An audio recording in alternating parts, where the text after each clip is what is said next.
নমস্কাৰ। এই মুহূৰ্তত এটি গুৰুত্বপূৰ্ণ খবৰ দিবলৈ আগবাঢ়িছোঁ মই। অভয়াপুৰীত অচিনাক্ত শিশু উদ্ধাৰ। বঙাইগাঁও জিলাৰ লেংটিচিঙা আৰক্ষী নিৰীক্ষণ চকীৰ অন্তৰ্গত ডুমুৰিয়া প্ৰথম খণ্ড ২ নং ৰাজ্যিক ঘাইপথৰ কাষত এজন ৭-৮ বছৰীয়া অচিনাক্ত শিশুক সন্ধিয়া ৭ বজাত স্থানীয় ৰাইজে প্ৰত্যক্ষ কৰে।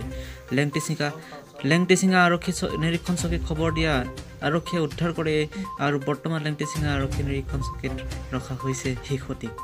কোনো সদাশয় ব্যক্তিয়ে ল'ৰাজনক চিনি পালে বা পৰিচয় জানিলে লেংটিচিঙা আৰক্ষী নিৰীক্ষণ চকীত যোগাযোগ কৰিবলৈ আমচুৰ উত্তৰ শালমৰা জিলা সমিতিৰ তৰফৰ পৰা বিনম্ৰ আহ্বান জনাইছে। মই পুনৰবাৰ এই খবৰটো আপোনালোকক দিবলৈ লৈছোঁ। অভয়াপুৰীত অচিনাক্ত শিশু উদ্ধাৰ হৈছে। বঙাইগাঁও জিলাৰ লেংটিচিঙা আৰক্ষী নিৰীক্ষণ চকীৰ অন্তৰ্গত ডুমুৰিয়া প্ৰথম খণ্ড ২ নং ৰাজ্যিক ঘাইপথৰ কাষত এজন ৭-৮ বছৰীয়া অচিনাক্ত শিশুক সন্ধিয়া ৭ বজাত স্থানীয় ৰাইজে প্ৰত্যক্ষ কৰিছে আৰু তাৰ লগে লগে উত্তৰ শালমৰা জিলা সমিতিৰ আমচুৰ নেতাসকলে তেখেতক উদ্ধাৰ কৰিছে আৰু লেংটিচিঙা আৰক্ষী নিৰীক্ষণ চকীত লগে লগে খবৰ দিছে আৰু খবৰ দিয়াত আৰক্ষীয়ে উদ্ধাৰ কৰে আৰু বৰ্তমান লেংটিচিঙা আৰক্ষী নিৰীক্ষণ চকীত ৰখা হৈছে শিশুটিক। কোনো সদাশয় ব্যক্তিয়ে ল'ৰাজনক চিনি পালে বা পৰিচয় জানিলে লেংটিচিঙা আৰক্ষী নিৰীক্ষণ চকীত যোগাযোগ কৰিবলৈ আমচুৰ উত্তৰ শালমৰা জিলা সমিতিৰ তৰফৰ পৰা বিনম্ৰ আহ্বান জনাইছে।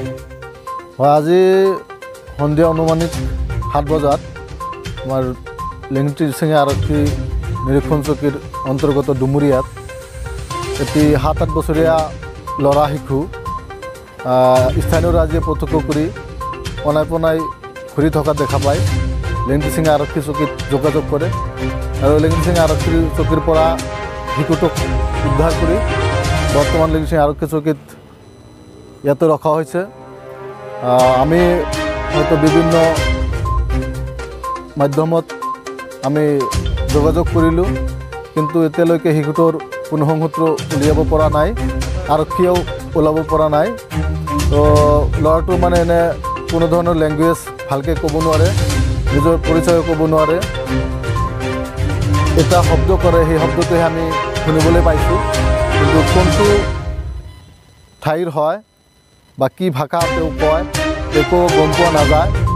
তো গতিকে কোনো সদাশয় ব্যক্তিক আহ্বান জনাইছোঁ, আমি আমচুৰ উত্তৰ শালমৰা জিলা সমিতিৰ ফালৰ পৰা কোনো সদাশয় ব্যক্তিয়ে যদি তেখেতৰ পৰিচয় জানে তো লেংটিচিঙা আৰক্ষী চকীত যোগাযোগ কৰিবলৈ আমি ইয়াৰে বিনম্ৰতাৰে আহ্বান জনাইছোঁ আৰু ৰাইজক এই বাৰ্তাটো বিয়পাই ল'ৰাটোৰ আচল পৰিচয় ওলাই পেলাই ল'ৰাটোৰ পৰিয়ালক চমজাই দিয়াৰ কাৰণে সহযোগিতা কৰাৰ বাবে আমি বিনম্ৰভাৱে আহ্বান জনাইছোঁ।